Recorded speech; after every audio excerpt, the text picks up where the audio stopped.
Fox News' Tucker Carlson has just released a small taste of the 40,000 hours of footage sent by U.S. House Speaker Kevin McCarthy during the January 6th Capitol riot, and, well, people are torn as to how to react, although Democrats are obviously pissed. Now, some experts are worried about how the war could be turned from bad to worse if China decides to arm Russia with, as per their own words, an inexhaustible source of weapons. Now, this cannot be good news for NATO, as Ukrainian President Zelensky continues to ask for more aid. Now, what happens if Russia receives endless weapons from China? That's when it gets real. What else will Zelensky then ask for in the future? Even though China has suggested peace talks, they've also warned about a possible conflict with the United States. Now, let me ask you guys, do you see any winners if our country suddenly considers getting into a conflict with another country? I don't know about you guys, but it could spell a disaster for our economy. Much worse than it already is at this point, as Fed Chair Jerome Powell just backpedaled on his former statements as new data continues to come out. What do you guys think is the biggest problem for our economy? Is it the consumers? Is it the government officials who continue to say positive things yet they mean the opposite? Now, before I continue, please take a second, smash the like button for the video. That shows me that you guys are invested in the content, and it helps a great deal with the YouTube algorithm. And if you're in need of your daily dose of the truth when it comes to global happenings and conflicts, the state of our economy, Social Security, SSI, SSDI, the housing market, the stock market, and everything that's going on in Washington, D.C. that affects our lives, our families, and our bank accounts, make sure to subscribe to the channel. And for the best way to invest in gold, be sure to hit the link in the description down below of this video. Now, with millions of views, it seems like Fox News' Tucker Carlson just got a big scoop on his hands. And he's got like 39,990 more hours to show the public. Now, the response has been very polarizing, with others saying that it doesn't prove a thing, with some saying that this was all an elaborate lie.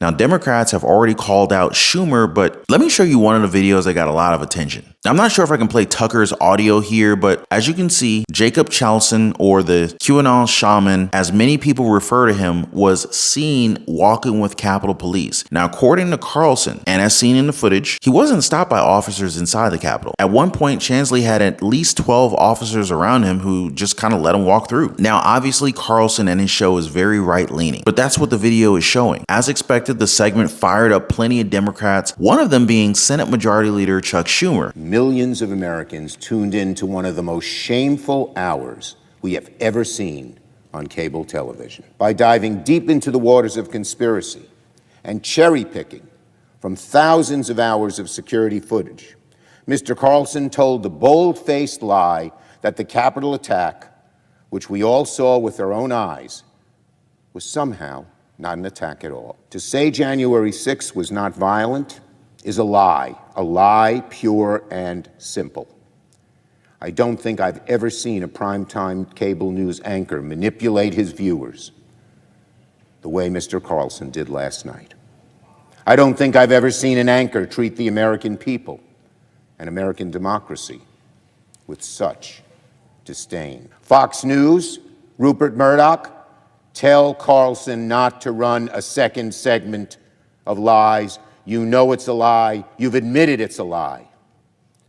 And Speaker McCarthy is every bit as culpable as Mr. Carlson. There's still a lot of hours of footage left, and it would be remiss to judge everything that happened that day just off of a few minutes of video, right? But what do you guys think? Does this break down the narrative built by the January 6th committee that was a riot? Or is it merely a conspiracy theory? While our government officials continue to focus on 2021, China seems to have its sight for the future, as their new foreign minister, Qi Zhang, warned that, quote, if the United States does not hit the brakes but continues to speed down the wrong path, no amount of guardrails can prevent derailing, and there will surely be conflict and confrontation, end quote. He added that Taiwan is the first red line that the United States must not cross, while insinuating that our government is hypocritical by telling them not to arm their ally Russia. Now, Ken says, quote, why does the United States talk up respecting sovereignty and territorial integrity on the Ukraine issue, but does not respect China's sovereignty and territorial integrity on the issue of Taiwan? Why does the United States ask China not to provide weapons to Russia while the United States keeps selling arms to Taiwan, end quote. China manufactures a lot of weapons, and it's why Representative Mike Turner is a little bit nervous about China possibly helping Putin with weapons.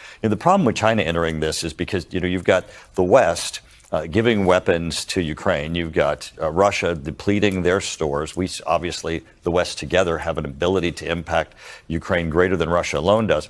There would be an inexhaustible source of weapons if China in its production capacity supported Russia, and that would change the dynamic. Okay, that doesn't sound too good. And while the United States has warned China about consequences, it wasn't clear as to what sanctions may be applied if they ever do decide to give Russia lethal aid. China also has not announced anything of the sort and have mainly voiced out that a ceasefire be done between Russia and Ukraine and that a peace plan should be negotiated between the two. Now, speaking of peace, let's go back home where households are not finding very much peace with the price of expenses these days. Now, sadly, Fed Chair Jerome Powell sees that more pain is necessary for their plan on inflation to work. The problem is that their plan, it's not working fast enough. The latest economic data have come in stronger than expected, which suggests that the ultimate level of interest rates is likely to be higher than previously anticipated. If the totality of the data were to indicate that faster tightening is warranted, we'd be prepared to increase the pace of rate hikes.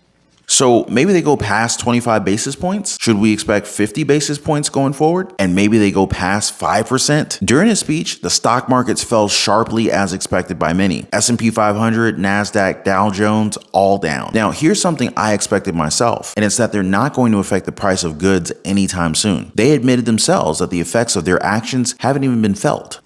Restoring price stability is essential to set the stage for achieving maximum employment and stable prices over the longer run. The historical record cautions strongly against prematurely loosening policy. We will stay the course until the job is done.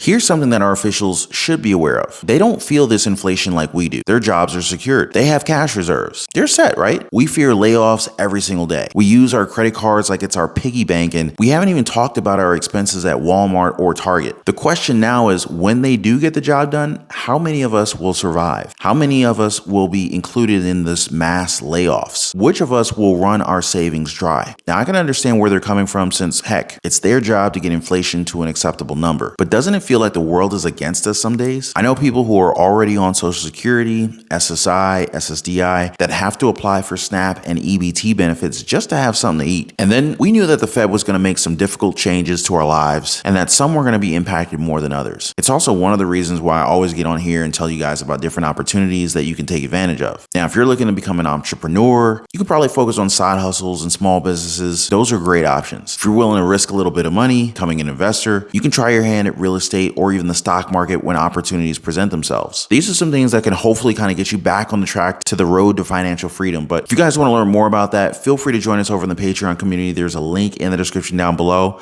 Also, for the best way to invest in gold, there is a link down below as well for that. But before I go, guys, please don't forget to drop a thumbs up for the video and subscribe for your daily dose of the truth. I appreciate you guys watching. Please be kind to one another, and I'll see you in the next one.